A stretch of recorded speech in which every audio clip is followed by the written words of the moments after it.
Hi, I'm Keith Code. We hear lots of advice about how to ride. Some of it's destructive advice, some friendly advice, and some useful tips. Let's see how advice stacks up against the technology of riding. Take how to steer as an example. Most often, our first vehicle had 3 wheels, like this tricycle. Turn the bars to the right, and it goes right. Turn to the left, and it goes left. Simple. Our first ventures out on 2 wheels usually involved training wheels. Now we have a 4-wheeler. From the tricycle experiences, we instinctively turn right to go right, and it works. In the time-honoured method of training, we raise the training wheels. Now we have a recipe for disaster. We've lost 2 wheels. It's now a frighteningly unstable machine. The child expects it to steer like everything else she's ridden. Look what happens though.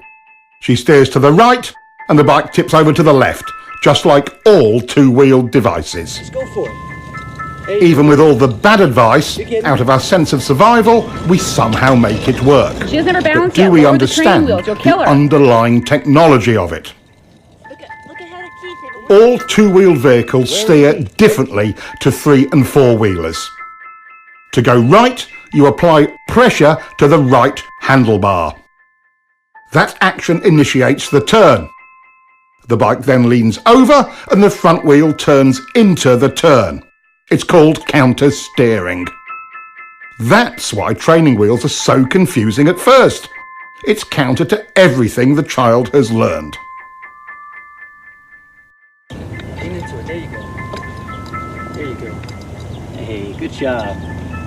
Listen, I've grafted an extra set of bars on this bike. The whole idea was to take the handlebars out of the equation to discover what so-called body steering really does. The extra throttle on the top bars allows the rider to maintain his speed. Even with massive shifts in body weight without any input through the handlebars, the bike only vaguely changes direction. This would never get you through the corkscrew at Laguna Seca. Foot peg weighting is another myth. Even with his entire body weight on one peg, this bike merely veers off course, and once his course is set, the pressure has even less effect. Good advice doesn't always put the rider in real control and can prevent us from properly being able to do this. A little counter-steering with bar pressure gets the job done and puts the rider in control. Here, we have mounted a simple pointer on the tank to illustrate counter-steering. Let's take it for a ride and see what happens.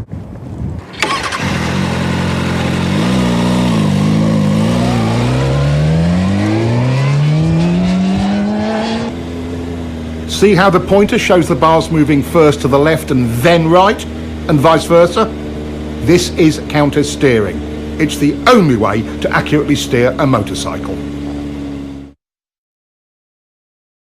It really is simple. Just press on the bar and the bike responds instantly. That's all you do, and it works all the time, every time, even with only one finger.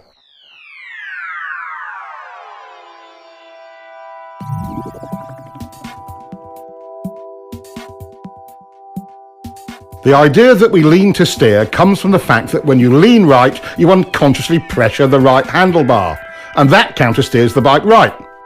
Vice versa for left turns. Lean steering is one of the myths of riding. Some believe body steering works because they can maneuver the bike with their hands off the bars. When we move our weight around on the bike, it actually creates a counter-steering action. Look at the pointer. Some riders are confused about how they steer a bike once they are in a turn. It's exactly the same. To tighten the turn, you press your inside bar. To widen your turn and bring the bike up, you press the outside bar. Counter-steering always works. Counter-steering is a piece of riding tech that will help you to improve your control in virtually every situation. But sometimes the cutting edge cuts the rider.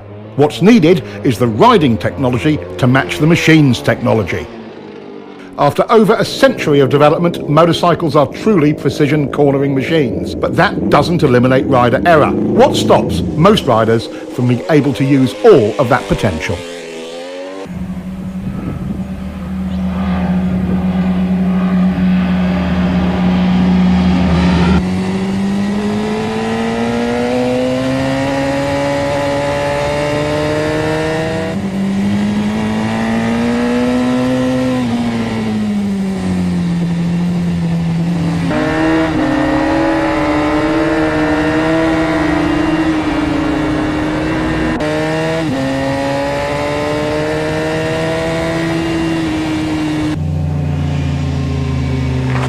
It's an agreed upon fact.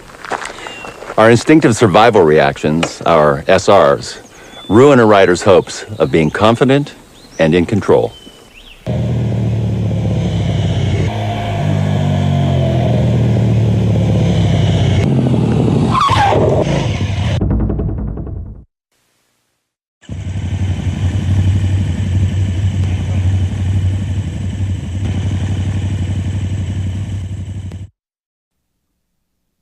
In riding, there are 8 distinct so-called survival reactions, or SRs, and we can see all of them in this one incident. Immediately, we see the rider trying to use body steering into the turn when he should have countersteered, so he starts out a little wide. If you'd known how to steer the bike, this whole thing could have been avoided. Let's get back and see what other errors were made. He gets on the gas to stabilise the bike, but chops it mid-turn. The bike stands up a bit, and that's SR number 1, chopping the gas from panic. Now he's counterleaning against the angle of the bike. This increases bike lean angle, but doesn't tighten up the turn as he had hoped. This is another SR. Now the bike is unstable and running wide, so he tightens his grip on the bars, our most common SR. None of this helped. He's running wide and panics. He's looking everywhere but where he should be. Around the turn. This is visual panic. He target locks on the very thing he doesn't want to hit. An SR? You bet. In a panic, we go where we look. He's steering directly towards the log where his attention is locked. SR number 6. With his attention tunnelling down, he cannot steer effectively and becomes frozen on the bars. Yes, SR number 7. He can't turn, so he jumps on the brakes. Our 8th SR. His lazy steering started the whole mess, but when he chopped the throttle off, it got worse. First, let's take a look at throttle control and how it works. Considering that most machines in a static or constant speed situation have roughly 50-50 weight distribution, we can begin to calculate the guidelines for correct throttle control through a turn. The fact the rear contact patch is the larger of the two tells the story. Give me more weight, I can handle it. So, once in the corner, our task is to shift 10 to 20% more load to the rear to give it its fair share of load. This we do with the throttle. Technically speaking, we want a slight 0.1 to 0.2 Gs of acceleration to accomplish that. Simply put, in a straight line, it's the force generated by a smooth 5th gear roll-on in the 4 to 6,000 RPM range on pretty much anything over 600cc. That's not much acceleration, but it transfers the weight. Whatever the RPM range, we must maintain the weight transfer by continuing our throttle roll-on. Throttle control rule number 1. Once the throttle is cracked open, it is rolled on evenly, smoothly and continuously throughout the remainder of the turn. This is not just a racing technique, it applies to all corners on all motorcycles.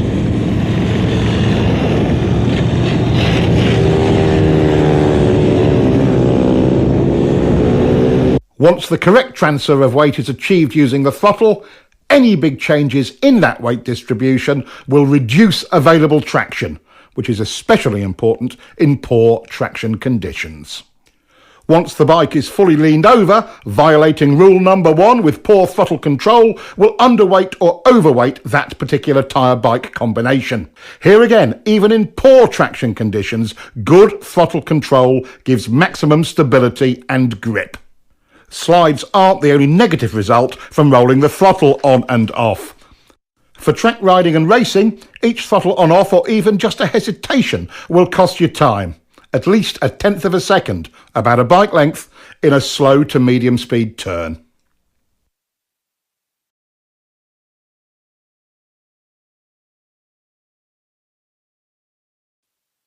In higher speed turns, the same throttle error will cost you even more. The effects of wind drag are substantial at higher speeds.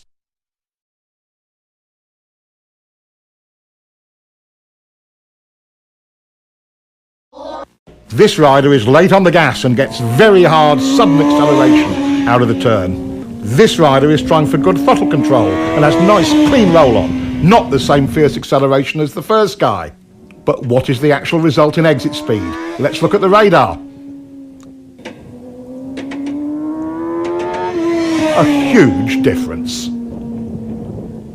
There are two circumstances under which you may violate throttle control rule number 1. Let's take the point where you are bringing the bike up for the drive out of the corner as the first one. As the bike is brought up towards vertical, we can be more aggressive with the throttle. At some point, you can pin it. Coordinating your throttle roll-on with bringing up the bike is how to maximize your drive off of any corner on any size bike.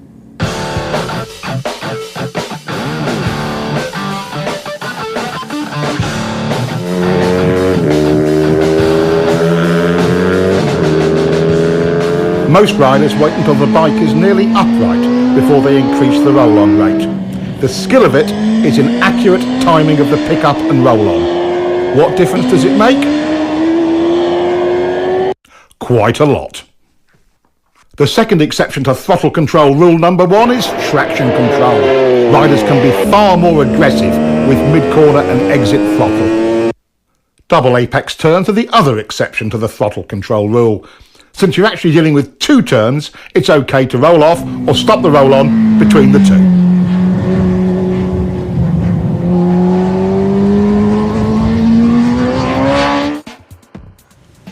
Good handling means predictable traction, and good traction depends on your suspension working well. In mid-corner, on a properly set up bike, the forks and shock work best in roughly their mid-stroke range. With good throttle control, you can see the forks working in their mid-stroke in mid-corner. Is that as good as it gets? Is the bike happy? Are you happy when the bike is happy? Yes, yes, and yes. In what range do we want the rear shock to operate? In the middle, of course. That's its most compliant range. That's its sweet spot, just like the forks. Once you get back on the throttle, weight begins to transfer to the rear. The rear shock becomes our main concern because we must now rely on it more for stability and traction. Contrary to popular opinion, getting on the gas hard makes the back of the bike rise. That applies to both chain and shaft drive bikes. As it rises, the rear suspension becomes stiff. This results in the rear tyre not being able to follow the road's surface as well, and traction is reduced. This becomes abundantly clear when we look at front wheel speed compared to rear wheel speed on a straight. There is quite a bit of tyre slippage, and look at the rear suspension's position. Nearly topped out. Again, it isn't working well. With good throttle control, we get what the bike is designed to deliver: working suspension and optimum traction. Another downside of survival reaction number 1, chopping the throttle, is reduced ground clearance. Not only does the front compress, so does the rear, which further reduces your clearance. Our new riders might have grasped the idea of good throttle control, but they certainly haven't mastered it yet.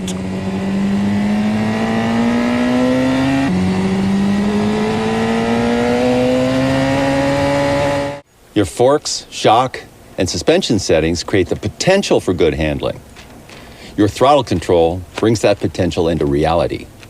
Good throttle control has a major impact on slides.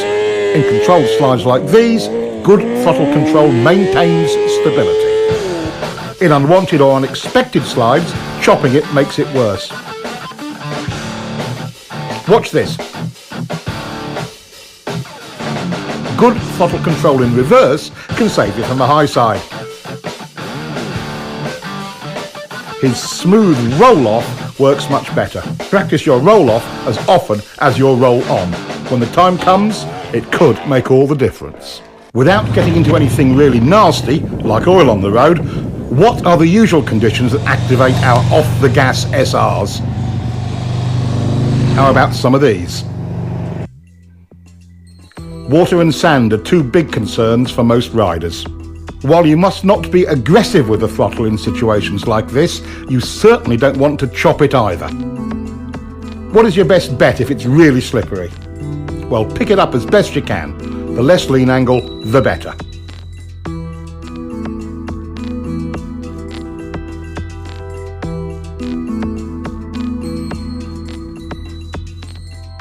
There are many factors that affect what line a rider may take through a turn, and we'll explore that later. The point we want to make now is this: no matter what line you take, high, low, middle, whatever, good throttle control is the gauge by which you can judge it.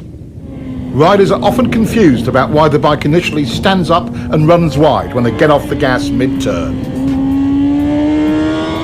Once into your lean and the gas is rolled off, weight transfers to the front of the bike, compressing the forks. That weight goes to the front tyre and spreads out the contact patch. This creates additional drag on the patch to the inside of the centre line of the bike. That drag countersteers the bike upwards and it runs wide. The whole thing can seem confusing, especially as the rider expects to tighten the turn when he rolls off the gas, and he finds the opposite of that happening. A moment later, since the gas is off, the bike slows, leans further over, and finally tightens up the turn. Applying brakes mid-corner creates the same effect. When the weight transfers forward, the result is the same. The bike stands up. A static throttle slows the bike as well. Again, the bike tends to run wide. This effect is even more pronounced at higher speeds and steeper lean angles. Getting on the gas too hard too soon will also send the bike offline, wide. Getting on the throttle too slowly makes the bike feel unresponsive. As we see here, with good throttle control, the bike looks and feels stable on its line and leaves the corner faster. Getting the feel for how much throttle the bike wants and needs to be stable and have good traction and hold its line is the art of good throttle control. There are choices in lines, but the good ones follow the throttle control rule.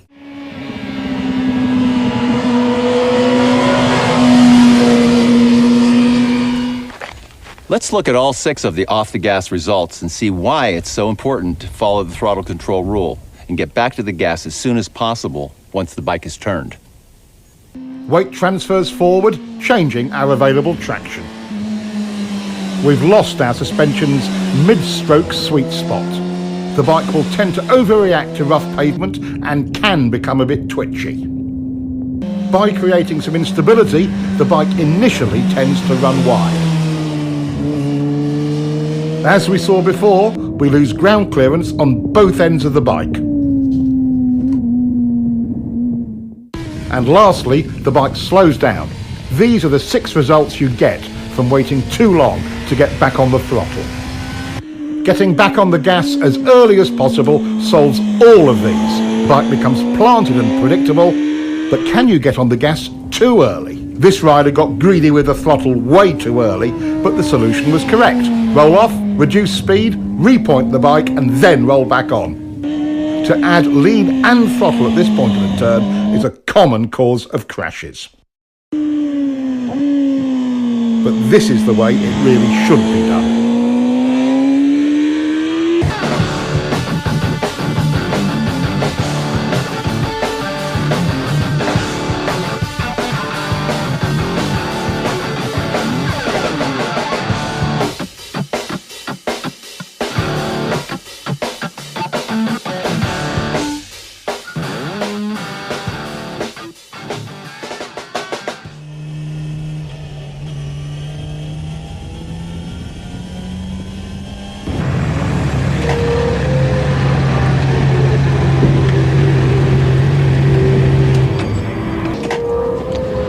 Charging your turns just masks your sense of speed. Let's take a look.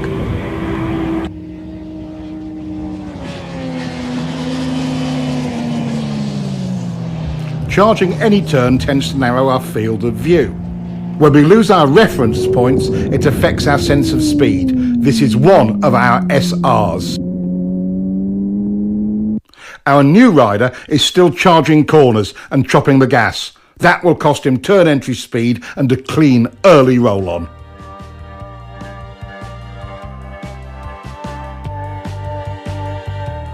This looks pretty rough. Even in slow speed situations, the throttle is our friend. Nothing else will stabilise the bike.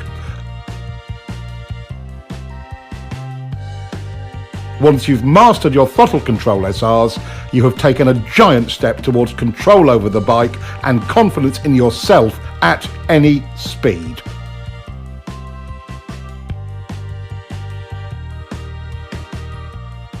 Understanding your bike's needs and wants is important.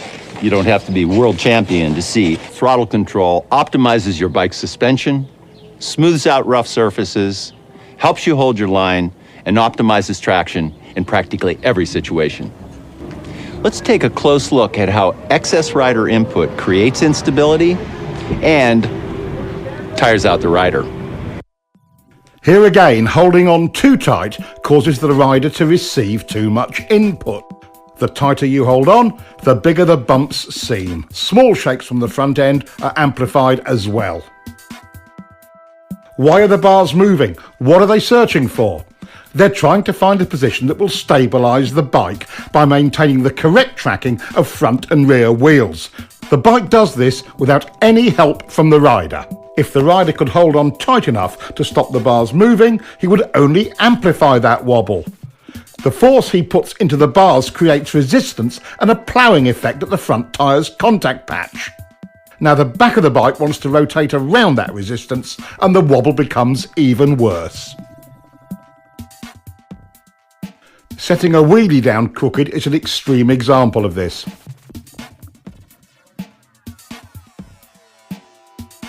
Let's look again. When the front wheel is not in alignment with the bike's direction of travel, there is a huge resistance created at the front contact patch. The wheel immediately tries to realign itself with the bike's direction of travel. Take a look at the massive deformation in the front tyre as it sets down. When the rubber springs back into alignment, the front end shakes. Look at the difference in front end shake the rider is creating when he is too tight on the bars. Being stable on the bike but loose on the bars reduces bike twitch.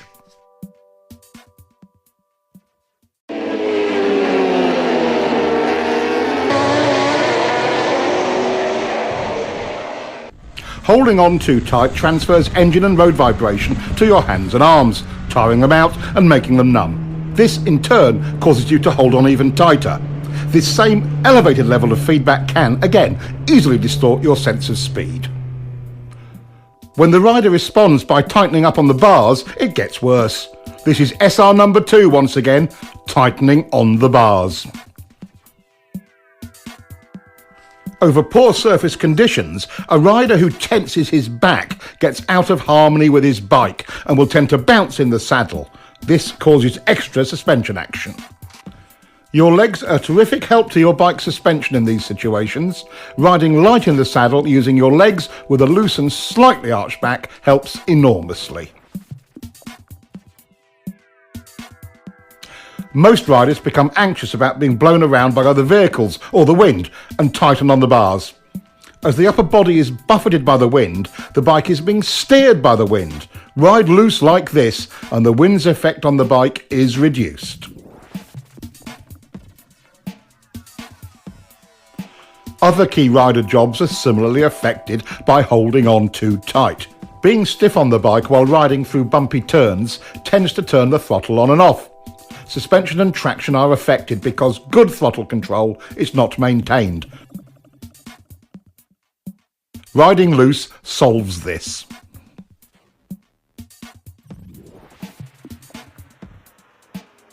Riding rigidly can shake your helmet and blur your vision. The more you try to brace yourself and hold your head still, the more it shakes. This can even make your neck sore. Limber and loose is smooth. Do you ever find yourself making steering corrections while in the corner? This is another part of survival reaction number 2, gripping the bars too tightly. As the bike runs wide, or feels like it's running wide, survival reaction number 2 kicks in and steering corrections occur.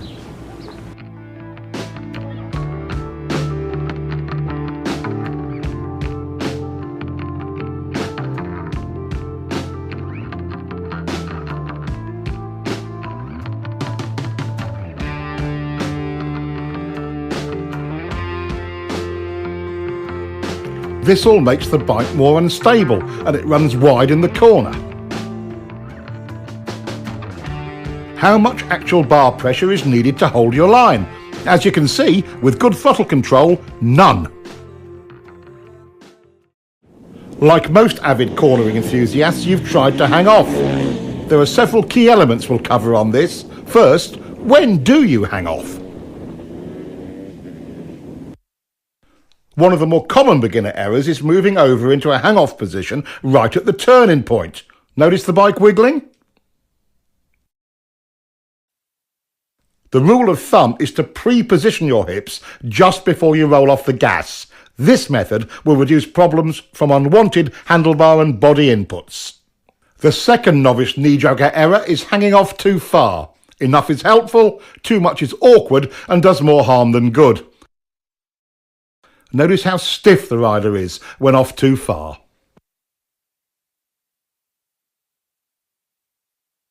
One cheek off the seat is enough. These two simple rules will get you started. Hang off early and not too far. The opposite of hanging off is crossed up. This reduces control, exaggerates lean angle and makes the rider twisted and tight on the bike. With a hung-off body position, control improves. Lean angle is decreased and the rider is in alignment with his bike and relaxed. Compare the two. With the speed and line almost identical, look at the difference in exit lean angle.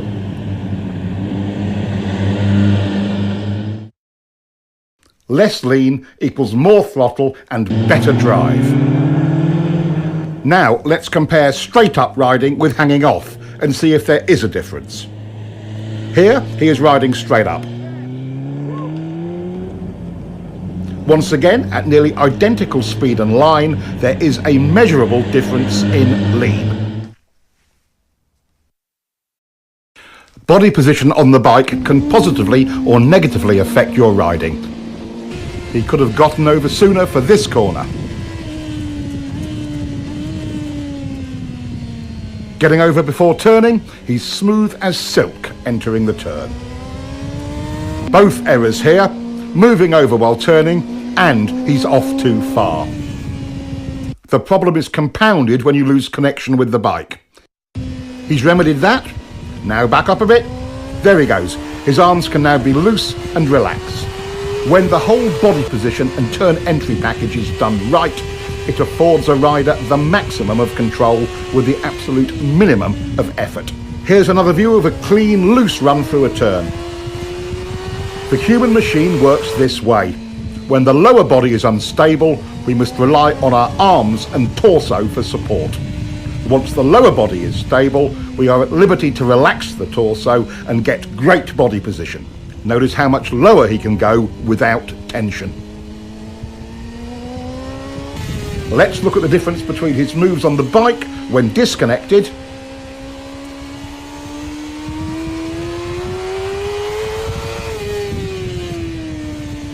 and compare that to locked onto the bike firmly.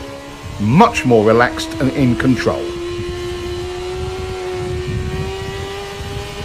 The crossed up riding style looks even worse from on board. Everything about the rider is twisted and unnatural. Head, shoulders, even eye position is strained. One last look at the difference between riding crossed up and stiff on the bike and riding in alignment. Well connected and loose.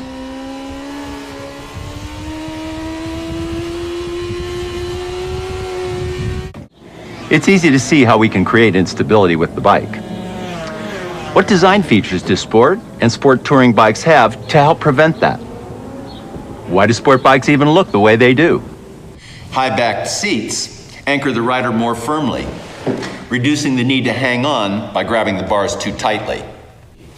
Large tanks help provide a better perch on the bike.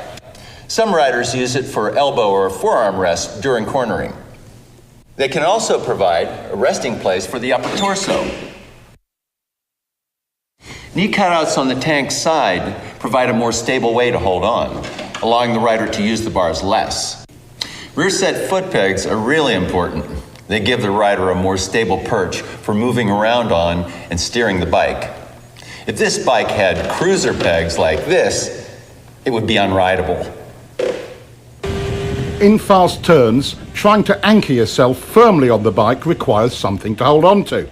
Unfortunately, the inside bar is the handiest thing, resulting in the rider pulling on it. This makes the bike go to the outside of the turn because you are counter steering. Gripping the bike with one or both legs eliminates this problem. Resting an elbow on the tank can help. The hanging off style can have another unfavourable side effect. By pulling yourself from one side of the bike to the other using the bars, you will make the bike wiggle. Anchoring yourself firmly on the bike and using your legs to move reduces unwanted handlebar input and avoids the problem. Is a motorcycle truly out of control when it's sliding? How do you save it when the front or rear tyre gives up traction? Why don't the fast guys always crash when their bikes slide? While wiggles and shakes are distracting, there is a far more dramatic and deadly result from survival reaction number 2. That's being too tight on the bike. This is the stable position for a front wheel during a slide. What would happen if the rider resisted this movement? When you counter the front end's natural attempt to stabilise the bike, you create resistance at the front contact patch, making the slide worse, and turning into high sides like this. While he may not be really fast yet, our new rider is making real progress.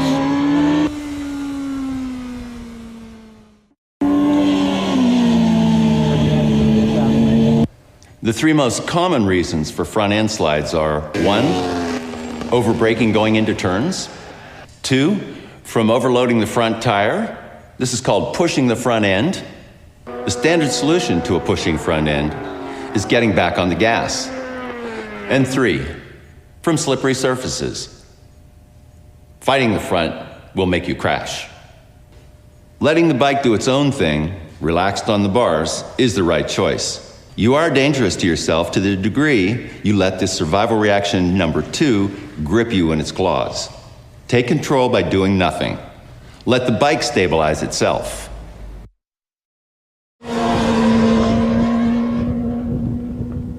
We can contribute to or detract from the bike's inherent stability by understanding its demands and eliminating any unwanted or unneeded inputs. Take braking. With the weight forward, stiff arms and up on the tank, the bike stoppies. With less bar pressure and the rider stabilised by the tank, the bike is more stable. Back in the seat with loose arms gives controlled braking. Even with severe lock-up, control is much improved.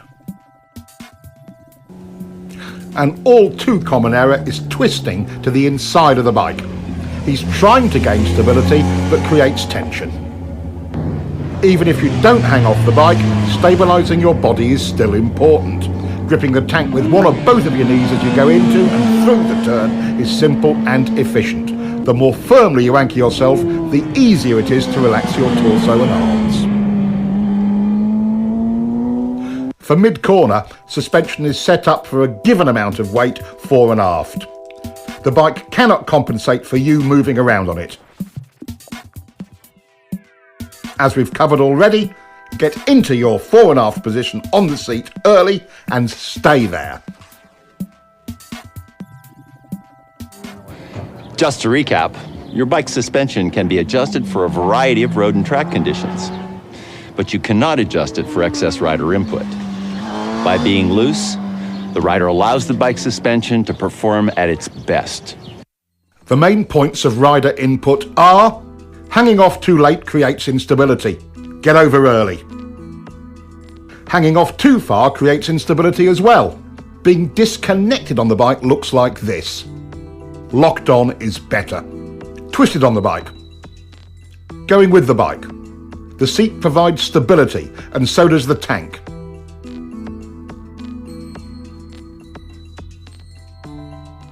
Use your pegs. Riding stiff. Riding loose. Using the bars to hold on. Using the tank. Tight equals front end shake. Loose is stable. Crossing on the bike. Going with it. Tight, it slides. Loose, it recovers. Acceleration head shake. Acceleration stability. Braking instability. Locked on in the seat gives good braking stability. Stabilising the bike is the rider's goal in any corner. Throttle error or entering a corner too fast are two of our known enemies in getting that result. But perhaps the most important of all is your line through the turn. Having a poor line through any corner makes the rider's job of stabilising the bike with good throttle control all but impossible. We've already explored counter-steering and know it gives us effective and precise control of the bike's direction. But there are three underlying principles to steering that you must understand. There are three tools we use for executing our line. One, where you begin the turn.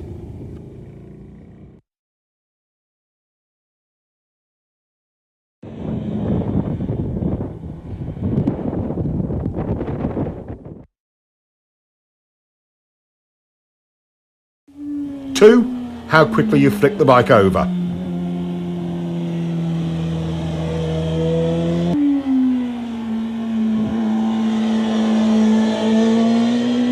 Three, how far you lean it. Let's investigate the first one, where you start the turn and see how it can affect your cornering. But what is the solution? What can you do to bypass these problems? The answer is too simple. Find and use a good turn-in point. Finding a turn-in marker and using it will give you consistency. It helps you avoid problems like inconsistent lines and throttle errors. How can you find a good line? Once you establish a reference point, the trial and error method will tell you what works and what doesn't. That tar snake on the pavement is a good reference point. He tries a later turn-in, but that chops up his brake release. A little earlier runs him too wide and the throttle goes off and on. Right after it, he carves a clean line and, most importantly, the throttle control is great. He's taking an early turn-in, resulting in an inside line. It's plenty fast coming in, but slower mid-turn and exit. Turning in later, trying to straighten out the turn, allowed him to get back on the gas earlier. Your entry point has a huge effect on overall corner speed. While the low inside entry had a high approach speed, it was slower mid-corner and exit.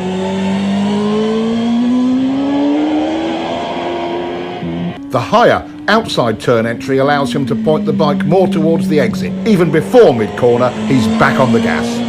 Now let's look at how entry point affects braking. Your beginning and ending brake points are both modified by where you start your turn. On the low inside line, you're leaned over longer and brake pressure is critical because it's easy to lock up the front wheel.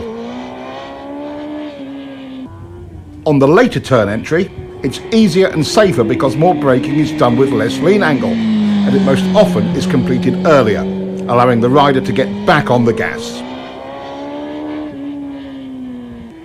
This is a huge difference. If the pavement was slippery, which line would you choose? Finishing the braking earlier or later? Your turn-in point determines that. Let's follow him in on the high line. He ends his braking just as he's flicking it in and he gets a better drive. By the way, even though it's usually a minor point, downshifting is another thing that is affected by where you turn in.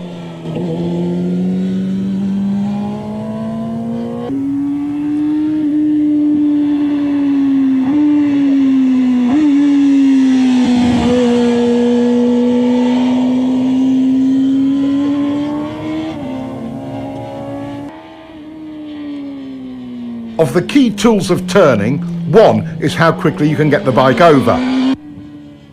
It's easy to see how the early and later entries compare in this regard.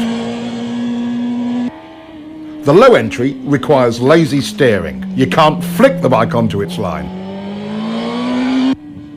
The later turn-in allows for a decisive steering commitment to the turn. Mid-corner and exit stability and speed start when the gas comes on. Watch both lines to see where the gas comes back on.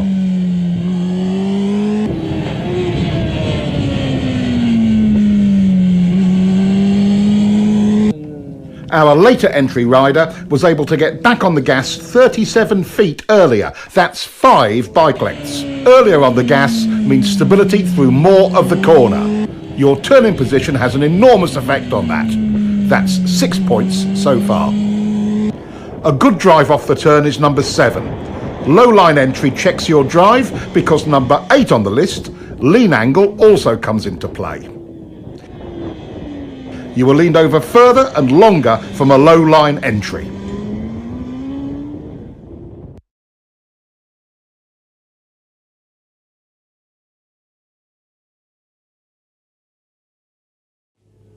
Seeing a line that is taking you too wide does not inspire confidence. Seeing one that points you further up the road does. Number 10 is how much road you have at the widest point of your exit.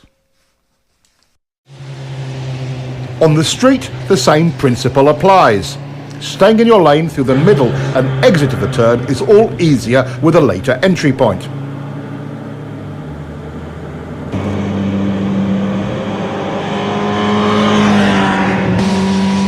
This helps reduce panic and provides riders with a greater margin of error in regard to oncoming traffic.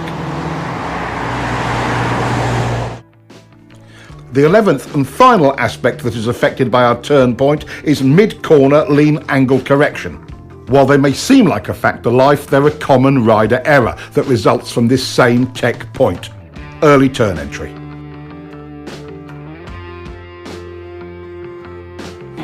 Throttle control rule number 1. The clean, continuous roll-on is always easier once you have established a workable turn point. The single biggest cause of SR number 1, going off the gas when you should be rolling on, is a bad line. We now know all 11 aspects of your riding that are affected by your turning point. Let's quickly review them. 1.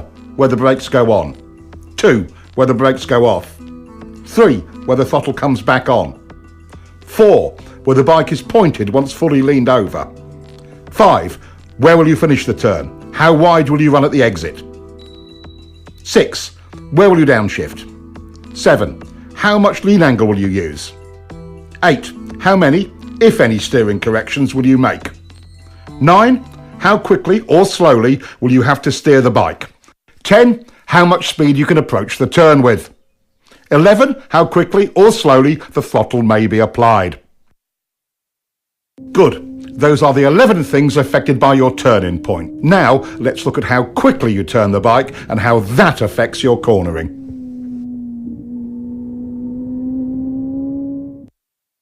How quickly do you need to turn? Not very quick in this situation. It would be silly to quick flick the bike when you don't need to.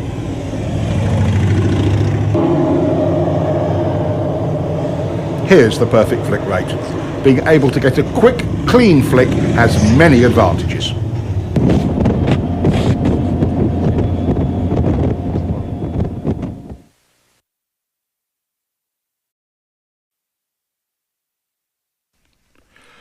How does the rate you flick the bike affect your line in any series of corners, like these S's?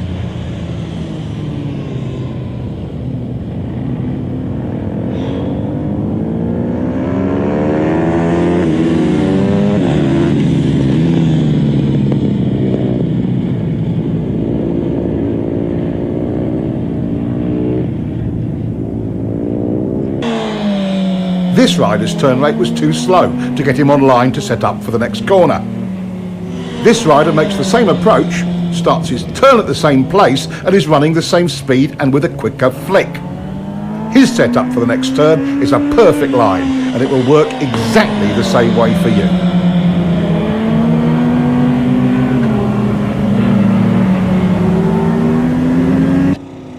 Since we don't like to run wide in turns, and for a very good reason in situations like this one, we must continue to lean the bike further and further to make the corner.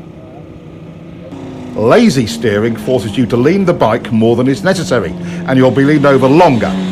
Let's compare.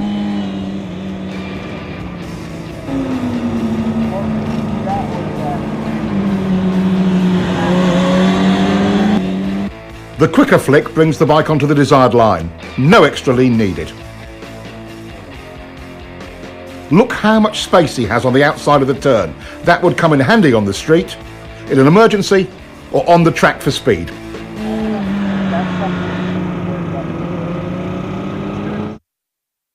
And look at the difference in acceleration.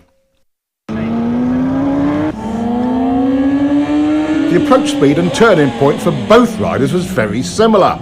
So what was the key difference that got this one through and put this one in the dirt?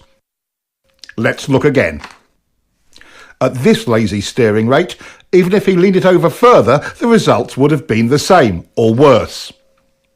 The simple solution is flicking the bike quick enough to make the line. Now, what will happen when they increase their turn entry speed? His result would just get worse. With a higher entry speed than before, this rider still makes his line. It's quite simple. In turns like this, as the speed increases, so must your flick rate. The route to confidence with turn entry speed is nothing more or less than faith in your own ability to get the bike turned quick enough. Okay, we want to be able to turn the bike as quickly as possible for lots of reasons, like accident avoidance, to not run wide in turns or off the road, avoiding being late on the gas and adding excess lean angle.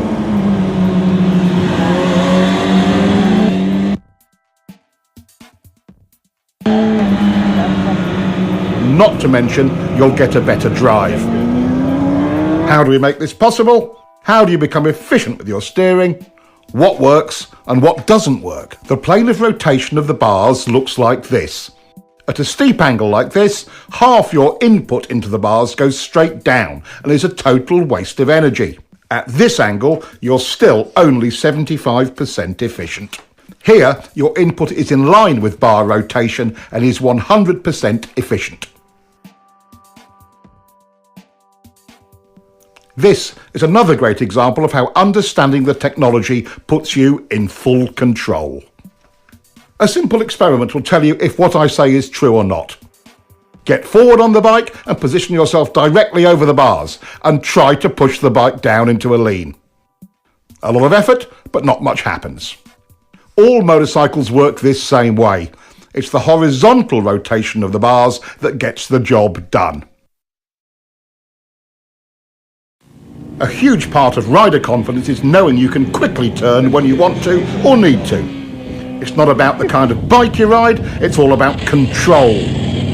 Some say flicking the bike too quickly is dangerous or makes the bike unstable, but done correctly, it is clean, smooth and efficient. Our two new riders have come a long way towards understanding how the bike steers and where to turn it. Their confidence to lean the bike more is a direct result of that. Riders who understand this both look and feel in control of their bikes.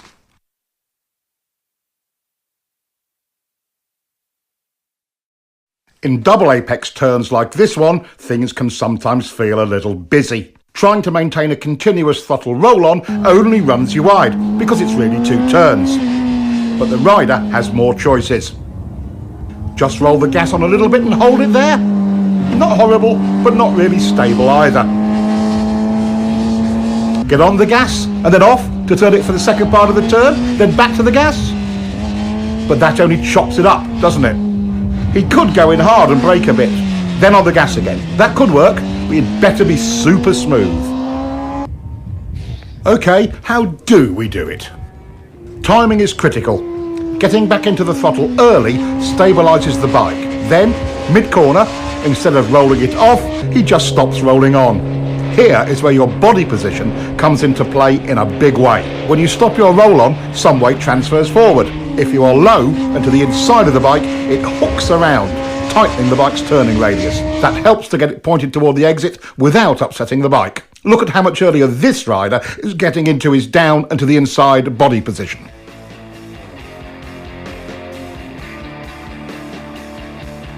Here we see an average hang-off position.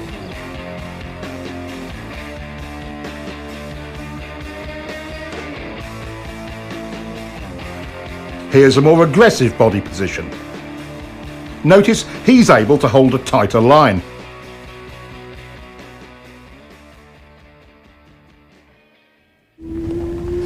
Now that's the hook turn technique and can work in almost any cornering situation.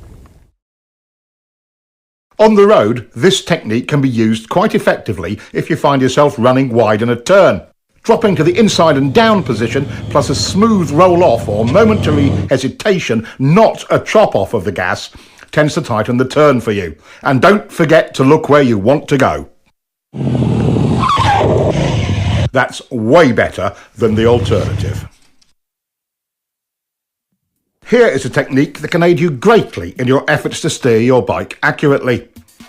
We quite naturally push off or pivot from our trailing foot to produce maximum power and control.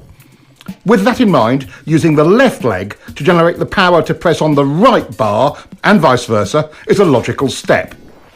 It provides the rider with maximum stability on the bike. Stability equals control and strength.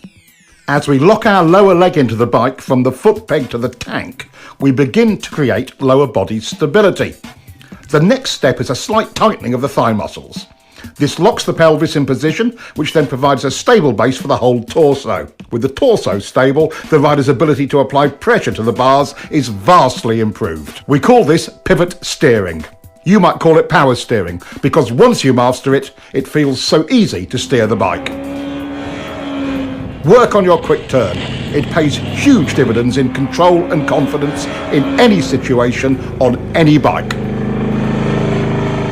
Going where we look is an unfortunate survival reaction. In fact, it's SR number 5. For example, if this rider looks at the inside of his next turn, he will go there.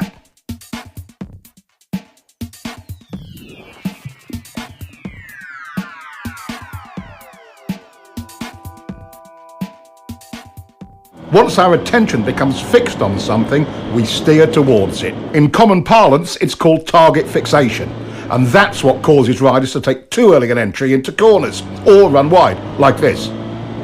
We already know what the results of turning in too early are. Training yourself to look in without turning in is how we overcome this SR. We call it the two-step technique.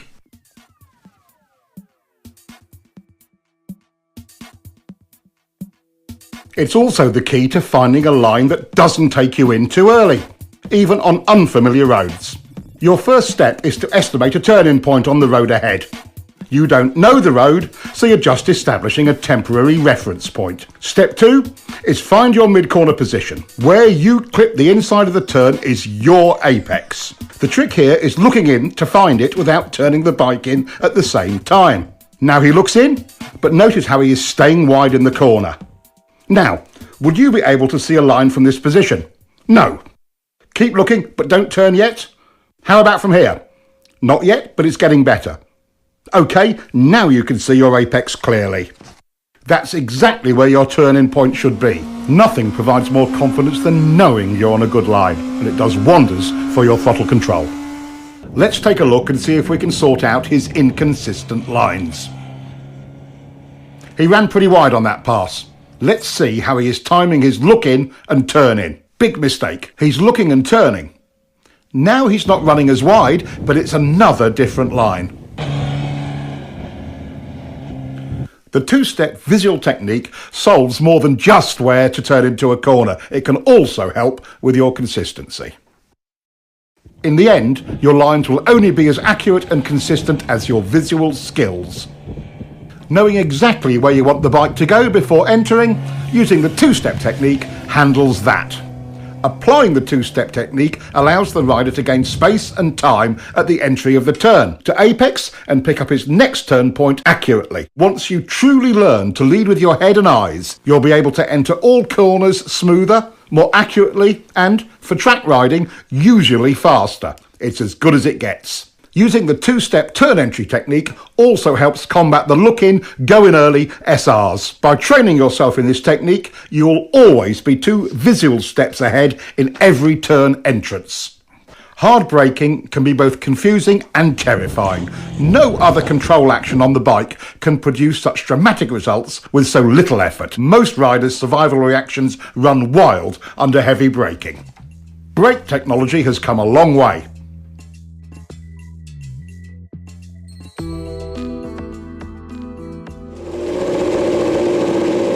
These improvements give riders far more choices on how to brake, but the laws of physics still govern how hard we can use them. Brakes, just like the throttle, are lean angle sensitive. The more lean angle you use, the less you can use either of them. This brings up all kinds of questions about technique.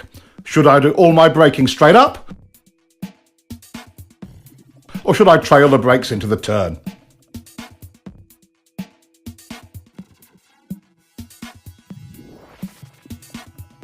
Should I brake easy at first and hard at the end, or the other way round?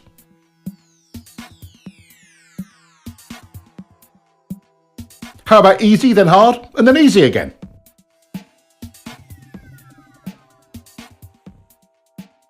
While braking, it's easy to lose sight of the real goal. Getting your turn entry speed perfect is that goal. With that in mind, which brake pressure sequence is best? Turn entry speed errors are easiest to make when you are hard on the brakes towards the end of braking.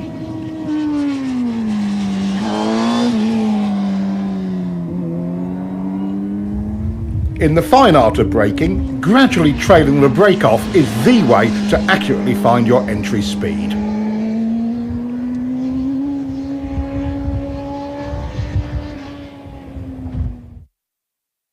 Straight up or trail braking, it's the exact same problem. Maintain control of your entry speed. Overbraking, SR number 7, often creates other problems like poor throttle control and extra steering corrections. Both unsettle the bike and can even cause excess wheel spin. Panic braking in the middle of turns is something we try to avoid because it stands the bike up abruptly. Unconsciously, we apply pressure to the bars to maintain our line. That additional input is one of the primary reasons for trail braking crashes.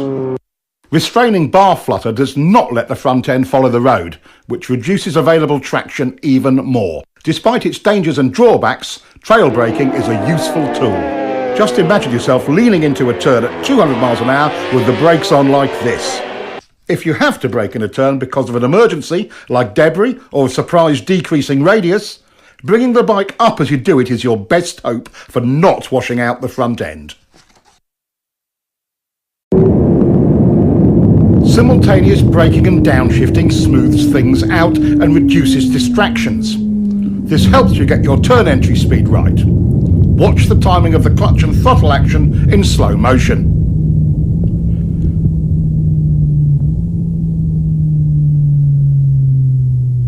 Slipper clutches seem to make this unnecessary, and modern electronics will probably make it an obsolete technique someday. Too bad.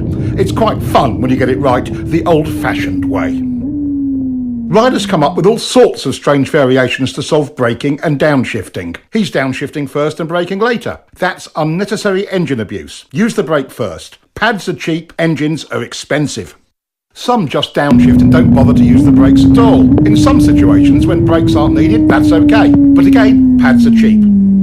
Letting the clutch out slowly seems to solve it for some riders, but that's just extra wear and tear on the clutch and drivetrain. Here, he's revving the motor, but the clutch release is so slow he loses all the revs from his throttle blip.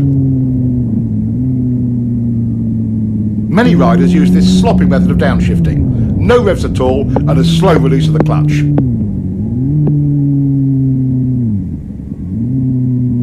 Getting too big a throttle blip over-revs the motor and causes the bike to surge forward with each gear change. Another common error is over-revving and varying the brake lever pressure from the exaggerated wrist movement. This is choppy and causes the bike to pogo. Too early downshifting uses the engine as a brake and over-revs it. Not revving the bike between shifts and inconsistent brake pressure pogos the bike up and down. Here, he's shifting and easing out the clutch slowly. That takes time and attention.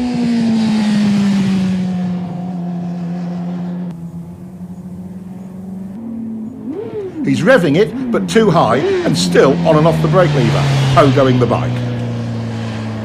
Making clean downshifts and maintaining control of the brake lever throughout will help. Letting your fingers slide over the brake lever while you control the pressure works really well. Downshifting without the clutch is another way of handling it. Careful timing of the throttle blip and the gear lever makes it surprisingly easy and smooth, with or without a slipper clutch. It may take some practice to make them perfectly smooth.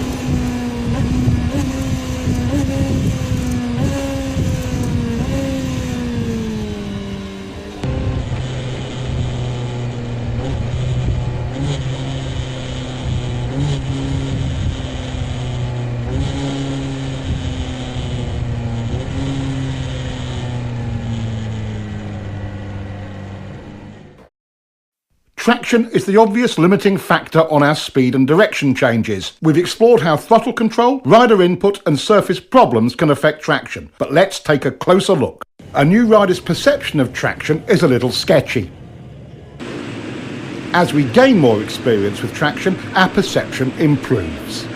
There are some classical approaches to understanding traction used by average riders and pros alike. They can give riders a new perspective on tyre grip. It's a classic route to understanding traction. Here's Keith's solution to understanding traction. He calls it the lean and slide bike.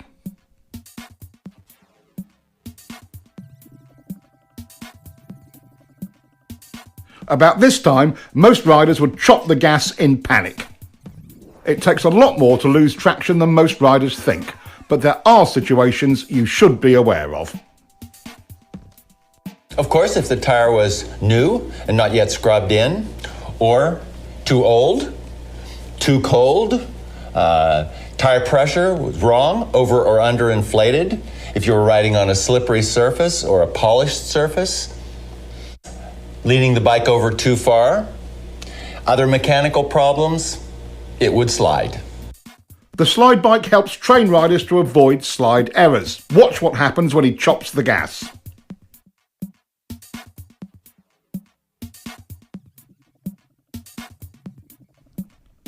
As we've already seen, when rolled off, not chopped, it is far less violent.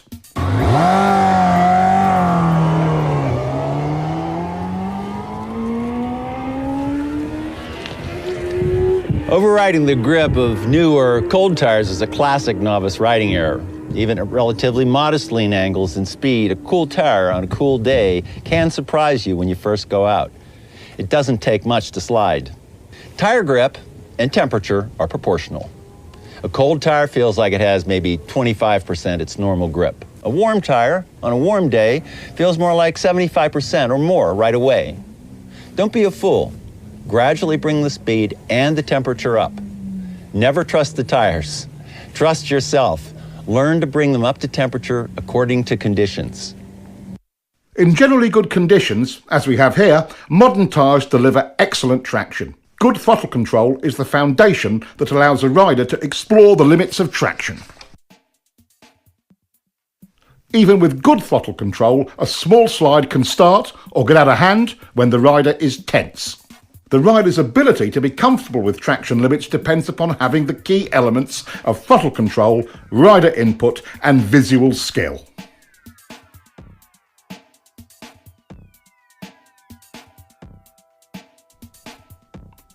Two other aspects of traction are important to understand.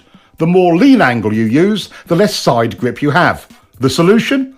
Even when the rear tyre is totally lit up, bringing the bike up into the slide helps the rider maintain control. The lean and slide bike is one of the training methods used at Keith's school to help riders gain that confidence and experience with traction.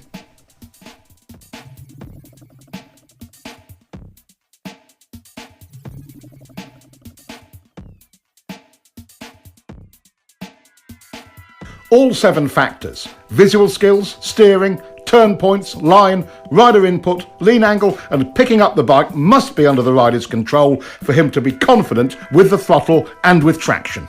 New technology is great, but even with traction control and modern electronics, the rider has to work his way up to using it. Being in control of these 7 factors is the quickest and easiest route to confidence.